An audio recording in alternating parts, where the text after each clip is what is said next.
بەڵێ بەیانیتان باش و بەخێربێنەوە سەرسەر و سەرچاوان هاوڕێیان لە بەخشێکی تۆزێک کورددا لەگەڵ یەکتریدا دەبینەوە هیوادارم بە دڵتان بێ لە ئێستاوە ئەوانەی دێنە سەرخەت کە هەوڵ بدەن بابەتێکە شێر بکەن ئەوانەی ئابوونە نەبوونەت کایە ئابوو نەبکەن ئیتر بابەتێکی زۆر زۆر گرنگ لە بەرچاومانە ئەویش شەڕەکەی نێوان ئیسرائیل و ئەمریکا لەگەڵ ئێراندا دەوەستێ یان ناوەستێ لەو بارەیەوە ئیتر تەماشا دەکەین بەڕاستیش نیشانەی زۆر زۆر گەورە هەنا و دیارە لەژێر پەردەدا ئیتر گفتوگویەکی زۆر زۆر گرنگیش هەیە هەم لەسەر مێزەکەی پوتین هەم لەسەر مێزەکەی ترامپ و تەنانەت سەرۆکی فەڕەنسا ماکرۆنیش لەناو بابەتێکیە ئیتر بابەتەکە گەیشتۆتە شوێنێکی هەستیار و دیارە لە دواییدا ئیتر باسی دەکەین براوەکان دۆڕاوەکان چێنین بەڵام ئێستاکەم تەماشا دەکەین هەروەکو وتمان ئەوەی دەگوترێ ئەوەیە و لە ڕۆی تەریستا لە هەندێک شوێنی دیکەشدا باس لەوە دەکرێت کە ئەمریکا 150 سەربازی بەگشتی 140 هەتاوەکو 150 سەربازی کوژراوە و ئەو سەربازانەش ئێستاکە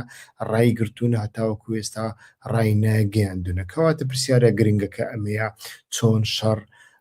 ڕادەگیرێ هەروەکو دەزانن ئیتر لە دەی مانگدا ئیتر یعنی دوێنێنا پێرێ لە نێوان ترامپ و پوتیندا ئیتر دیدارێکی تەلەفۆنی ئەنجامدراوە دوای ئەوەش تەماشامان کرد ئەم جارە پوتین لەگەڵ پزیشکیان ئیتر دیدارێکی ئەنجامدا هەروەکو دەزانن کە پێشتر دەنگۆی ئەوە بڵاو کرایەوە ئەو دەنگویانە زۆر زۆر جددی بوون ئێستاکەش من باوەڕیان پێ دەکەم یعنی مەرج نییە لایەنەکان ئینکاری بکەن لە دیپلۆماسیەتدا ئینکارکردنی ئەو شتە بەردەوام هەیە کاتی خۆی لە شەڕی ئۆکرانیادا چەندین جار ئیتر ئاشکرا بوو کە ئەمریکیەکان یارمەتی ئۆکرانیا دەدەن واتە لە بواری ئیستیخباراتدا لە ڕێگای سەتەلایت و مانگی دەستکردەوە ئامانجەکانی رووسیا لە بۆ ئۆکرانیا دەستنیشان دەکەن و ئیتر ئۆکرانیاش ئەتوانێ هێڕشیان بکاتە سەرتەنانەت ئەو هێڕشەی کە کرایە سەرماڵی ڤلادیمیر پوتین ئیتر ئەمە گوترا کە بە ئیتر بە کۆردینەی سیایی ئەی بووە بەڵام لە دیدارەکاندا ئینکار کرا لە دوای ئەوەدا ئیتر تەماشامان کرد گوت و بێژ دەست پێکرا بۆەوەی ئەمریکا ئیتر چیتر هاوکاری ئۆکرانیا نەکات لەو بارەیە پێویستە رووسیا چی بکات یعنی بە کورتی ئێستاکەش تەماشا دەکەین دوای بڵاوکردنەوەی ئەو هەواڵە لە نێو ئیتر دەست پێشخەریەکە لەلایەن ترامپەوە هاتووە چونکە ترامپ دەزانێت کاتێک رووسیا بە شێوەیەک لە شێوەکان بکەوێتە ناو ئەو جەنگە ئیتر بردنەوەی ویانیش دەرچوونی لە ناو جەنگەکە زۆر زۆر زۆر زۆر سەختە و ڕەنگە ئیتر ناوچەکە بەرەو کێشەیەکی زۆر زۆر گەورە بڕوە و هەموو هاوپەیمانانی ئەمریکا زیانی گەوریان پێ بکەوێ و ئەمە تەنانەت وا دەکا کە ئەمریکایی تر ناساروێ بە سوپا بکەوێتە ژوورەوە بە سوپای ئەمریکاش بکەوێتە ژوورەوە هەم لە بۆ کەسایەتی دۆناڵد ترامپ کە لەگەڵ ماگاکاندا لەناو ئیتیفاقێکدایە و پەیمانی داوە ئەمریکا نەخاتە ناو شەڕ ئابووری ئەمریکا لە دەرەوە خەرج نەکا و لە هەمانکەدا سەربازانی ئەمریکا بە کوشتن نەدا بەڵام ئەگەر بێت و ناچاری هێڕشێکی بەو شێوەیە بێ کەەوە ئۆپەراسیۆنی زۆر زۆر جددی دەوێ هێزێکی زۆر زۆر جددی دەوێ و ئیمکانێکی مادی زۆر زۆر گەورەی دەوێ و ئەمە لە هەمانکاتدا مەترسی ئەوەی هەیە کە ئیتر ئێران بکاتە ڤێتنامی دووەمین هەر لە بۆ هەندێک تەماشا دەکەین لە دوای بڵاوکردنەوەی هەواڵی کە رووسیا لە بواری ئیستیخباراتەوە لە بواری سەتەلایتدا لە بواری مانگی دەستکردا لە بواری دەستنیشانکردنی ئامانجەکان یارمەتی ئێران دەدا و ئێرانیش بەو شێوەیە دەتوانێت هێڕەشەکانی بپێکێنێ بە تایبەتیش بۆ سەر ئەمریکا لە ڕۆژهەڵاتی ناوەڕاستدا ئیتر ئەمە تەماشامان کرد ئەو دەستپێشخەریەی پوتینی لێکەوتەوە یاین دەستپێشخەریەکە لەلایەن پوتین هاتووە و تەماشا دەکەین ئیتر پەیام گۆڕینەوەیەک ئێستا لە ئارادایە یەک لەو پەیام یەک لەو پەیامانەش مەسلەی یۆرانیۆمە پیتانراوەکەیە کە 400 کیلویە، یعنی لە سەدا 6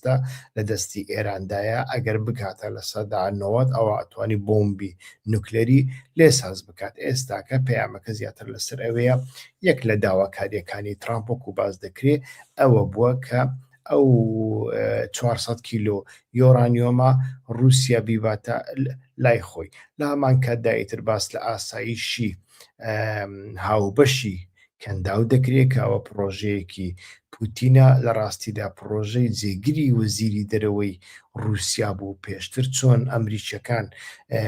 پەیمانی ئیبراهیمیان هەیە لە ناوچەکەدا، بە هەمان شێوە رووسیاش پەیمانێکی وای دروست کرد، پەیمانی ئاسایشی هاوبەشی هێز لە کەنداودا، یعنی ئاسایشی وزە، ئاسایشی کەنداوی بەسرا. ئیتر ئەمە چەند واقعیە چەند واقعی نییە، بابەتێکی دیکەیە و ئیتر پێویستە شەڕەکە بە تایبەتیش لە بەرەوەی لە کەنداوە لە کەنداو بوەستێ. ئیتر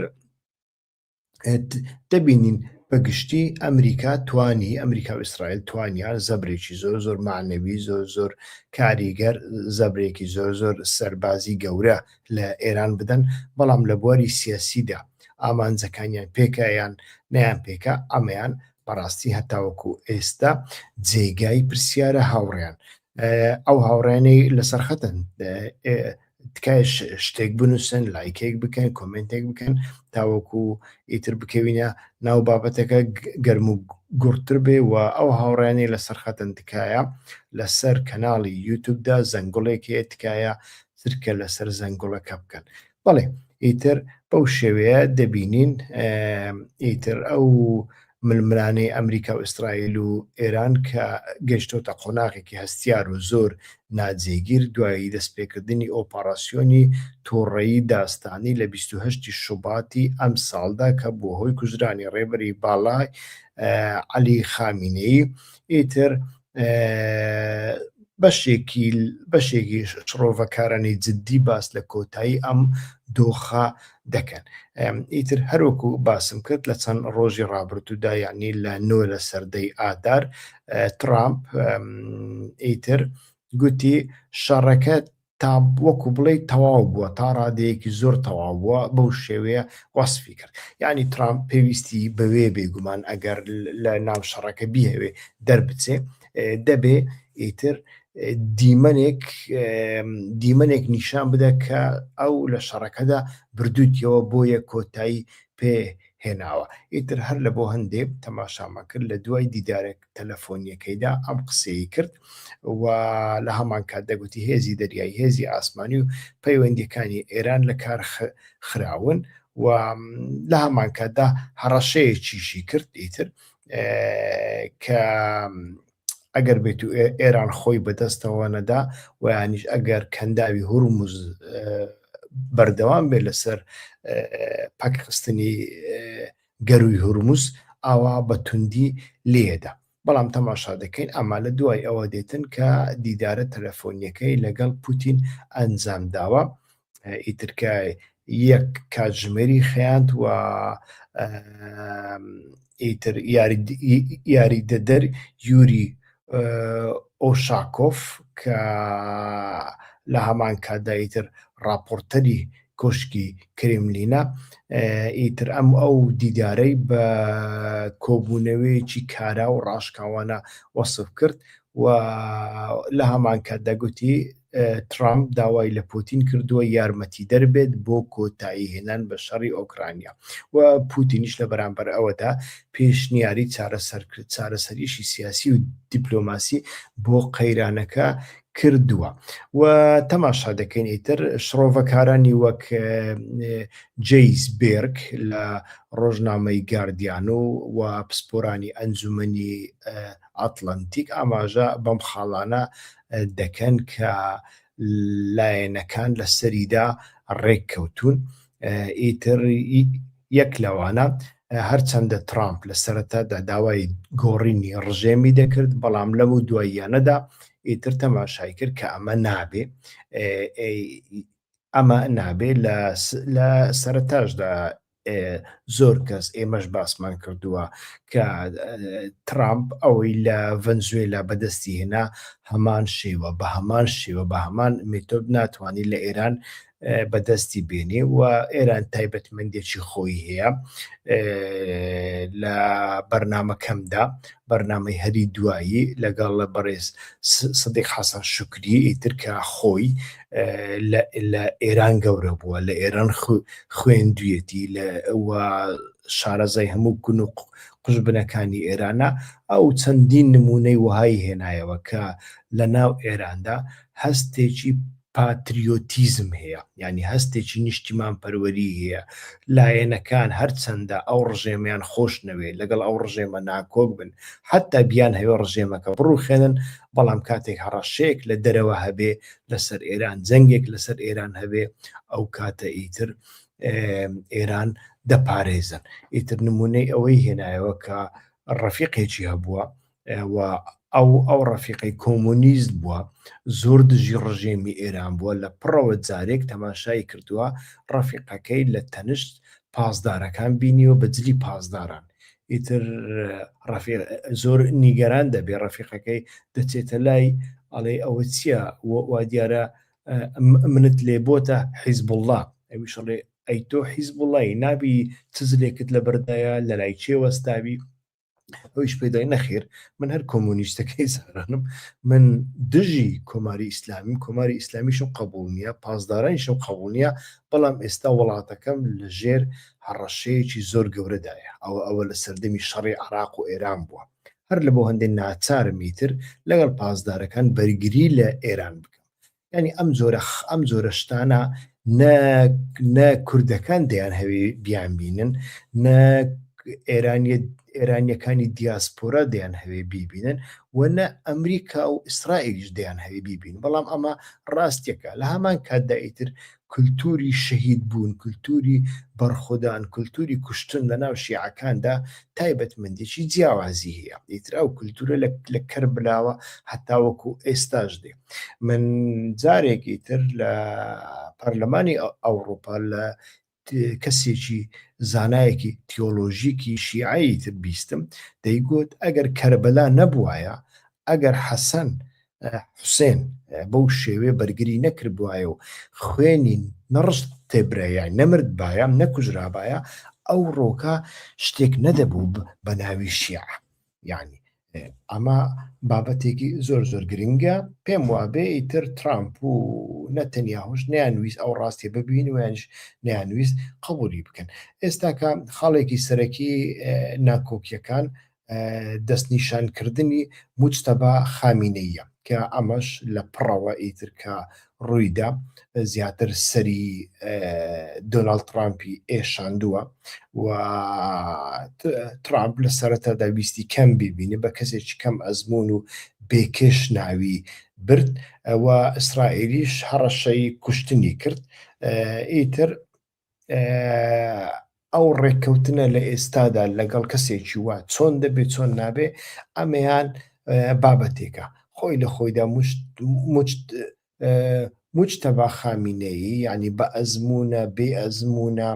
دیارە کە بێ ئەزمونە هەتاوەکو ئێستا ئێمە دوو ڕستەی ئەو نابینین لە هیچ شوێنێکدا دوو ڕستەی موجتەبا خامینەی نابینین دیارە کەسێکی بێ ئەزمونە بەڵام لێرەدا ئەوە گرنگ نییە یعنی ئەگەر باوکی خامینەیی چەندین ساڵە هێزەکانی قودس و سوپای پاسداران ئیدارە دەکا بەڕێوەیان دەبا ئەمڕۆکە ئیتر هێزەکانی قودس و دەگەی سوپای پاسداران و ئیتر ئەمانە ئیتر ئەمڕۆکە موجتەبا خامینەیی بەڕێوە دەبن یعنی مانایەکەی ئینسان بەو شێوێ تێبگا زۆر زۆر باشترە خاڵێکی دیکە کە باز دەکرێت لە لایەنەکان لەگەڵی ڕێک دەکەون ئاسایشی نەوتە ئاسایش و ڕۆیشتنی نەوتە واتەکردنەوەی دەرگای هورمز و گرتنەبەری ئاسایشە چونکە نرخی نەوت ئیتر بۆ سەروی $100 بەرز بۆتەوە و هەموو لایەنەکان بە تایبەتی لایەنەکانی کەندا و تەنانەت ئەمریکا بەخۆشی چونکە ئابوووریەکی گلۆباڵە ئیتر ئەمە وا دەکا کە ترامپیش لەوەدا نیگەران بێ کە هەڵبژاردنێکی چارەنووسسازی لەدەستدایە لە پێشەیانی لە بۆ هەندێ ئیتر بابەتێکیش لەو بابەتانە ئەوێ پاشان لەناو ڕێککەوتنەکەدا بێگومان ڕێککەوتنەکە بەتەنیا ئێرانیە ڕێککەوتنی ئۆکرانیاشە یعنی شڕۆڤەکاران پێیان وایە ڕەنگە ترامپ هەندێک سازش لەسەر ئۆکرانیا پێشکەش بکات وەک سوکردنی سزاکان یان قبولکردنی هەندێک ڕاستی خاچی داگیرکراوی ئۆکرانیا خۆی لە خۆیدا سزاکان بە تایبەتی سزای نەوت سوک کراوە ئیتر ئێستا بەدواوە لەو ڕۆ بەدواوە ئیتر تەماشا دەکەین رووسیا نەوتەکەی خۆی ئیتر دەفرۆشێتە ئەو وڵاتانەی کە پێشتر هاوپەیمانی ئەمریکا بوون و نەدەبوایە نەوتیان لە رووسیا کڕی بواە وە لە بەرامبەر ئەمەشدایی تر پوتین هەژمونی خۆی بەکاردەهێنێت بۆ ناچارکردنی ئێران بۆ ئیتر بۆ بەستنی ویانیش کۆتایی پێهێنانی پرۆژەی ئەتۆمی و ئاگربەست بەپێی راپۆرتەکانی کرێملین و چاودێرانی نێودەوڵەتی دوای پەیوەندیە تەلەفۆنیەکەی نۆی ئادار لە نێوان ترامپ و پوتندا چارەسەری دیپلۆماسی کۆمەڵێک ئاڵوگۆڕی بازرگانی و سیاسی ناوچەیی ئاڵۆزیش لەخۆ دەگرێت ئامانجی سەرەکی پێشنیارەکەی پوتین دەستەبەرکردنی چارەسەرێکی خێرایە کە ڕێگری بکات لە داخستنی هەمیشەیی گەروی هورموز ئەمە بابەتەکەیە چونکە ئەمە دەبێتە هۆی کارەساتێکی جیهانی هەرچەندە لە سیاسەتی ڕۆژانەدا پوتین لەو وەزعە قازانج دەکا ئەو نەوتەکە گران ببێ ئەو زیاتر نەوت بە نرخێکی زیاتر دەفرۆشێ لایەنەکان زیاتر ناچاری ئەو دەبن بەڵام لە بەرنامەکانی پێشودا باسمان کردووە کە ئێران دەواازەیەکی زۆر گرنگە دیوارێکی زۆر گرنگە لە بۆ رووسیا و لە بۆ چاینا نابێ ئێران بەو شێوەیە بکەوێ وەکو ڤەنزوێلا وەکو سووریا ئیتر ئەوە کۆی بابەتەکەیە و ئەگەر بمان هەوێ باس لە وردەکاریکێ بکەن هەروکو باسم کرد شڕۆڤەکارانی وەک جەیسن بێرک و راپۆرتەکانی ڕۆیتەرس و هەنیش راپۆرتەکانی مۆسکۆ تایمس ئیتر تیشک دەخەنە سەر چەند خاڵێک کە ئێستا لە سەرمێزی گفتوگۆن یەک لەوانەش ئیتر ئاڵوگۆڕی وزە بەرامبەر بە ئاشتی یعنی ترامپ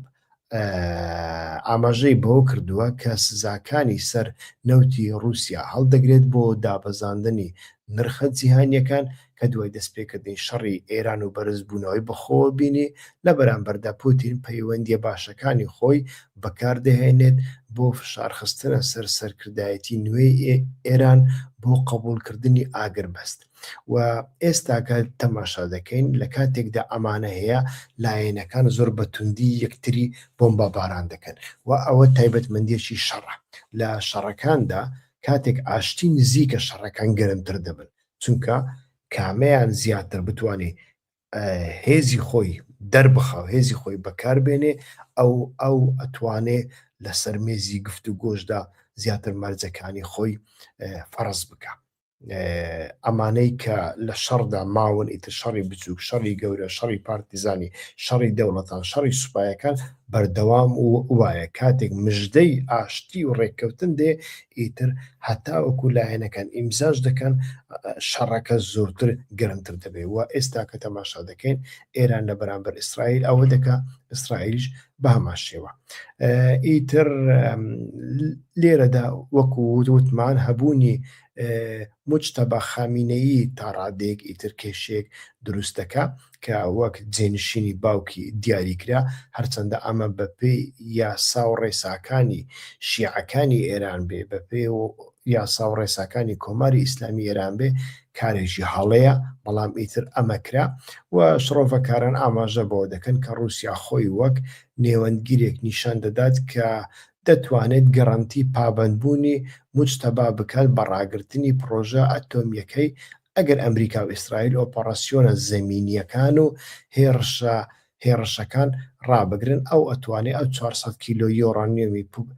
پیتێنراوە ئیتر لە لای خۆیەوە حفز بکە. و لە هەمان کاتداییتر پیلانەکەی پوتین چوارچێوەیەکی ئاسایشی ناوچەی دەگرێتەوە کە ئەنجومەنی هاریکاری کەنداوی پێدەوترێت یعنی GCC وابزانم ئیتر ئەمە دەبێتە هۆی دەرچەیەکی شەڕەفمەندانە لە هەمان کاتدا لە بۆ ئێرانیش یعنی لە جیاتی ئەوەی بڵێن ئێران خۆی بەدەستەوەدا ویان ئەمریکا دۆڕاندی ئیتر شتێکی وایە دروست دەکەن ئەمە لە هەمان کاتدا لە بۆ پوتینیش زۆر زۆر باشە هەروەکووتم ئەمە پێشتر ئیتر جێگیری وەزیری دەرەوەی ئێران کە ئێستا وابزانم خانەنشین بووە ئەو پێشنیارەی کرد یعنی ئەنجومەنی هاریکاری کەندا و GCC پێشنیارێکی وای کرد ئەمەیان تا چڕادەیەک جێبەجێ دەکرێت جێبەجێ ناکرێت ئەمەیان شتێکی دیکەیە بەڵام ئەوە دەرچەیەکی زۆر زۆر گرنگە هەر هەم لە بۆ دیپلۆماسی پوتین هەم لە بۆ ئەمریکا و هەم لە بۆەوەی ئێران بۆ ئەوەی بەسەربەرزی لە ناو پرۆژەکە بێتە دەرەوە پێی نەڵێن ئیتر ئەتۆ لێرەدا تەسلیم بووی ئەمە زۆر زۆر گرنگە. بەگشتی لایەنەکان ئەکرێت لەسەر 4 کۆڵەکە ئیتر ڕێک بکەون و کۆتایی بە شەڕەکان بێنن. ترامپ پێویستی بە دابەزاندنی نرخی بنزینی ناوخۆ هەیە و پوتینیش پێویستی بە داهاتە بۆ پرۆژەکانی ئێران ڕازی بێت بە وەستاندنی چاودێریکردنی پیتاندنی یۆرانیۆم لە بەرامبەردا ڕاگررتنی هێرشە ئاسمانیەکانی ئیسرائیل و گەڕانتیکردنی کە دووبارە نابێتەوە و گەڕانتیەکی هاوبەشی هەموو لایەنەکان بۆ گەڕووی هورموز بۆ ڕێگریکردن لە هەرەسهێنانی تەواوی ئابووری جیهان چونکە وتمان ئابووری جیهان لەژێر مەترسیەکی زۆر زۆر گەورەدایە دان پێدا ئیتر لە هەمان کاتدا تەماشا دەکەین ئەو بابەتە پەیوەندی بە جەنگی ئۆکرانیاشەوەیە هەروەکو باسم کرد لێرەدا ئیتر بەبێ ئۆکرانیا سازشێکی بۆ شێوەیە ناکرێ ئیتر لە هەمان کاتدا ئێمە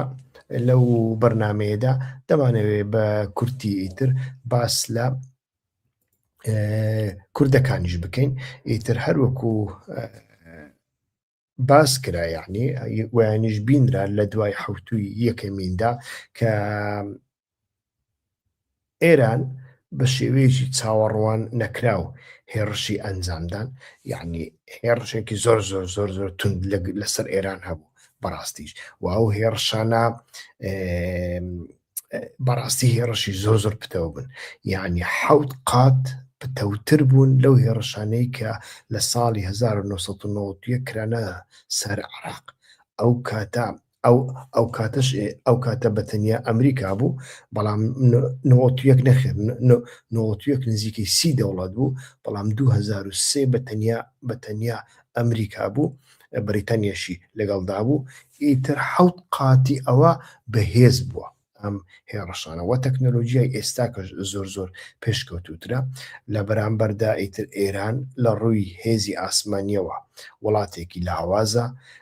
ئەو فڕۆکانەی کە هەیەی فڕۆکەی سوخۆی ئێرانی جیلی سێمە بەڵام فڕۆکەی F-35 ئەمریکایە ئەمریکا جیلی 5 و 6ەمە یعنی 2 قات بەرەبەرە جگەلەوەی ئێران زۆر فڕۆکەی سوخۆشی نییە و لە هەمان کاتدایتر هێزی بەرگری ئاسمانی بە هیچ شێوەیەک بەرگەی هێزی بەرگری ئاسمانی ئێرانی بەرگەی فڕۆکە پێشکەوتوەکانی ئەمریکا و ئیسرائیل ناگرێ ڕادارەکانیان ناتوان بیبینن مەبەستم سیستەمی S300 جگەلەوەی سیستەمی S300 لە شەڕی 12 ڕۆژی پێشودا زیانێکی زۆر زۆر گەورەی بەرکەوتە بوو بەڵام ئیتر ئێران توانی لە ڕێگای موشکەکانی لە ڕێگای درۆنەکانی یعنی بە هێرشێکی کەم نرخ توانی ئیتر باجێکی زۆر زۆر گەورە بداتە ئەمریکا و هاوپەیمانەکانی لە ناوچەکەدا کە بەردەوام بتوانن چەکی بەرگری ئاسمانی لە بەرامبەر موشک و درۆنەکانی ئێران بەکاربێن، بەڵام ئەو چەکی بەرگریی ئەمریکا و کەندا و ئیسرائیل مەسرەفێکی یەکجار زۆری هەیە. یعنی ئەمە ئەو مەسرەفە لە بۆ ماوەیەکی درێژ لە بۆ ماوەی مانگێک گەلێک زۆرە. یعنی ئیفلاس بە چەندین وڵات دێنێ وەلا هەمان کاتدایتر گەروی هورموز ئێستا کە جێگەی پرسیارە. یعنی یان دەبێ ئەوانە هێز بنێرنە ئێران، یعنی هێزی پیادە بچێ هورموز داگیر بکە، دەوروبەری داگیر بکە، یان ئەوە تا ئیتر ئێران دەتوانێ بەردەوام هێڕش بکە. یعنی هەزار کەشتی ئەمریکاش لە ناوچەکە بێ، ئیتر ئێران دەتوانێ لە ڕێ، چونکە هەموو کەس ئێستاکە دانیان پێداناوە ئەوە پسپۆرانی پنتاگۆنن ئەڵێن ئێمە بە هیچ شێوەیەک ناتوانین موشەکەکانی ئێران بە تەواوەتی لەناو ببین. ئێمە سەکۆکانمان زۆربیان تێکشکاندونە، بەڵام دروستکردنەوەی سەکۆ کارێکی زۆریش زەحمەت نییە، و لە هەمان کاتداییتر موشەکەکان و کارگەی درۆنەکان زۆر قوڵن لە ژێر چیاکاندان. ئیتر ئەمە بە هیچ جۆرە چەکێک ناتوانین ئێمە بیان شکێنین و بچینە ژوورە و چەندین دەرگای جیاوازیان هەیە بەشێک لەو دەرگایانە تا ئێستاش بەکار نەهاتوون نهێنین، و ئیتر ئێران توانای هەیە ئەمانە بەردەوام دروست بکاتەوە. هەر لە بۆ هەندێکی تر تەماشا دەکەین باسی کوردەکانیان کرد، ئیتر کوردەکان بکەونە ناو شەڕ، بەڵام بە خۆشحاڵیەوە ئیتر کوردەکان نەکەوتنە ناوەوە، و دیارە ئەمریکا زۆر گەرم نەبوو لەسەراوە، چونکە ئیتر پەیامی ئەوەی پێگەیشت لەلایەن ڕاوێژکاریەکانیەوە ئەگەر کوردەکان بێنە ناو ئەو شەڕە، ئیتر کۆمەڵی شت ڕوەدەن کە چاوەڕوان نەکراو نین. یەک لەوانە جەنجی ناوخۆیی، جەنجی ئەتنیکی و مەزهبی و تائیفی، و لە هەمان کاتدا ئیتر هەر وەکو هەموو کەس ئەکرێ بیبینی پێشبینی بکە دەستێوەردانی تورکیا، دەستێوەردانی ئەزەربایجان، و ئەمانە هەر هەمویان کێشەی زۆر گەورەمان لە بۆ دروست دەکەن. لەو بینەدا ئیتر عێراق هێرشی سەر هەرێمی کوردستان دەکا، و ئەمە بە تەواوەتی ناوچەکە تووشی گێژا و قەیرانێکی زۆر گەورەتر دەکا، و هیچ کەسێک ناتوانین لە ناویدا بێتە دەرێ و ئیستیقرار و ئارامی بۆ چەندین ساڵ تێک دەچێ لە ناوچەکەدا. و ئەو شەڕە تورکیا دەگرێتەوە ئەو کاتە، و ئەمەش بە هیچ شێوەیەک لە بەرژەوەندی ناتۆ و ئەمریکادا نیە، هەر لە بۆ هەندێک ترامپیش نەویست، بەڵام بە خۆشحاڵیەوەی تر کوردەکانیش نەکەوتنە ناو ئەو بابەتە، هەرچەندە هەتاوەکو ئێستاش لە ناو سۆسیال مێدیادا یعنی تەماشا دەکەین عاقلیەتێکی کوردی وها هەیە. ئیتر تەنانەت هونەرمەندمان هەیە، یعنی هونەرمەند لە هەموو جیهاندا لە هەموو دنیادا کەسێکە ژیانی خۆش دەوێت. هونەرمەندم نەبینیوە شەڕی خۆش بوێ. هونەرمەندمان هەیە لە فلان مەلایەندا فلانە کەسیان کوشت، و ئەزانێ بە کوشتنی شیعە، ئیتر بە کوشتنی دوو مەلای شیعە ڕژێمی ئێران دەڕۆخێوێنیش لاواز دەبێت. نەخێر وانە پێچەوانەیە، بە پێچەوانەیە. ینی چەندین چاودێر باسییان لەوە کردووە ئەگەر ترامپ ئەوەی نەکردبایە، ئەگەر نەتەنیاهۆ ئەوەی نەکردبایە، خۆ ئەو ڕژێمە ئیمکانی ڕوخانی زیاتر هەبوو لەوەی ئێستا، وە ئێستادا ئەو ئیمکانە زۆر کەمترە، چونکە لە کاتی شەڕدا وەکو وتمان هەستی ئێرانی بوون لە بەرزبوونەوەدا دەبێت. ئەوە واتای ئەوە نییە کە ڕژێمی ئێستا ڕژێمێکی مەشروعە، ڕژێمێکە دەمێنێتەوە. نەخێر مەبەستمان ئەوەیە ئەگەر شەڕ نەبێ ڕژێمەکە زووتر هەڵدەوەشێتەوە، چونکە ڕژێم لەناوە خۆیدا کۆتایی پێهاتووە. ڕژێم مەشروع نییە، ڕژێم ئیتر کۆمەڵێک دەی پازدار کە هەموو ئابووری ئێران چەندین ساڵە تاڵان دەکەن، خەڵک لە برسان دەمرێ، هیچ جۆرە پێشکەوتنیەک هیچ جۆرە ئاسۆیەک نییە. ئیتر ئەمانە هەموو بابەتی زۆر گرنگن، بەڵام ئەو بابەتانە لە چ کاتێکدا دەتەقنەوە؟ لە کاتێکدا کە سەرکردایەتێکی خۆڕسک هەبێ، سەرکردایەتێک لە ناو خۆدا ئیتر دروست ببێ، وە لە هەمان کاتدا ئیتر شەڕ نەبێ. ئەمە دەرفەتی زیاتر دەبێ. بۆیە بە خۆشحاڵیەوە من زۆرم پێخۆشە کە ئەو شەڕە بوەستێ، و زۆری سم پێخۆش بوو کە کوردەکان هەم بە خۆیان ئیتر هەم لە هەرێمی کوردستانیشدا وا دیارە ئیتر داخوازیەکی وا هەبووە و حیزبەکانی ڕۆژهەڵاتی کوردستانیش بەبێ هەرێمی کوردستان ناتوانن بڕیارێکی وا بدەن و لە هەمان کاتدا ئیتر ئەمریکاش وا دیارە بە گەرمی پێشوازی لەو بابەتە نەکرد. سیاسەتی ئەمریکا جیاوازە و سیاسەتی ئیسرائیل جیاوازە بێگومان هەتاوەکو ئێستاش، بەڵام ئیسرائیل ناچارە حیسابێک لە بۆ ئەمریکا بکە. ئیسرائیل بەتەنیا ناتوانێت لەگەڵ ئێران بچێتە هیچ جەنگێکەوە. ئێستا کەش ئیسرائیل لەوە نیگەرانە سبەینێ ترامپ پاشەک شە بکە کە شتەکانی بکشێنێتەوە. ئیسرائیل چیەکە لە بەرامبەر ئەمریکادا؟ چیەکە ینی بەڕاستی؟ هیچی بۆ ناکرێ بەڕاستی ئیسرائیل. ینی ئێستا کە تەماشا دەکەین هێزی ڕێدوانی حیزبوڵڵا لە ناوچە سنووریەکانی لوبناندا تەماشا دەکەین بەڕاستی ئەوەی کە ئیسرائیل چاوەڕێی نەدەکرد. ئەوە قسەی من نییە، ئەوە قسەی ئەفسەرەکانی ئیسرائیلە کە من چەندیانم خوێندەوەی تر ڕەخنەکانی ئەوان ئەڵێن بەهۆی ئەو شەڕی ئێستاکە لە ئێران هەیە مەشغولیەتی ئیسرائیل بەو شەڕە ئیتر جەبهەی لوبنان ئێمال کراوە. حیزبوڵڵا ئەتوانێ دەست بوەشێنێ، حیزبوڵڵا ئەتوانێ خەڵکمان لێ بکوژێ. ئێستا موشەکەکانی حیزبوڵڵا کە بەکاریگرترن لە شەڕی پێشوو، چونکە لە شەڕی پێشووداییتر شەڕ لەگەڵ ئێران نەبووە، شەڕەکە بەتەنیا لەگەڵ حیزبوڵڵا بوو. ئیتر ئەو کاتە 5,000 پەیجەریان پێی حەسەن نەسڕوڵایان کوشت و چەندین دێهات و ناوچیان لە دەستی حیزبوڵڵا دەرخست. بەڵام ئێستا کە تەماشا دەکەین لەوێشەوە کاری ئیسرائیل شلۆقە. هەر لە بۆ هەندێک ئیسرائیل بەتەنیا ناتوانانی شتێک بکە ئەگەر بێت و ترامپ بڕیار بدا بکشێتەوە. جا با بزانین چۆن دەبێ، بەڵام ئەوانە هەر هەمویان نیشانن کە شتێک لەو ماوەیەدا ڕوودەدا. ڕنگ بێ 3-4 ڕۆژ کەم بێ، بەڵام ڕنگ بێ لە ماوەی حوتوێکدا ئیتر ئاگربەستێک ڕوو بدە. ئاگربەستەکە چەند درێژ دەخاینی چەند کورد دەخاینی نازانین، دوای ئەوە چی ڕووەدا نازانین. ئەمانە هەر هەمویان نادیارن. چارە نووسی کۆماری ئیسلامی ئێران نادیارە، چونکە و گوتمان چەندین قەیران لە ناو ئێراندا هەیە، پێشتریش قەیران هەبوون، ئێستا کەشیە ڕژێم بەخۆی گەورەترین قەیرانە. سوپا حکوم دەکا، سەرۆک کۆمار هیچ دەست پێشخەریەکی نییە. ئەمە گەورەترین کێشەی ئێرانە خۆی لە خۆی دانی کە ناتوانێت سیاست بکە. لە بۆ هەندێک لە ئایندەدا چی ڕوەدا نازانین، بەڵام ئەو بابەتانی کە ئێستا باسمان کردن ئەمانە بابەتی زۆر جددین. من بەو شێوەیە کۆتایی بەو بابەتە دێنم. سوپاسدانەکەم کە تاوەکو ئێستا لەگەڵماندا بوون. تکایە هەوڵ بدەن ڤیدیۆکانمان کەناڵەکەمان بە دۆست و هاوڕێیانتان بناسێنن. هەتا بەرنامەی ئایندا کاتێکی خۆش هەر بژین. شاد و بەختەوەرە.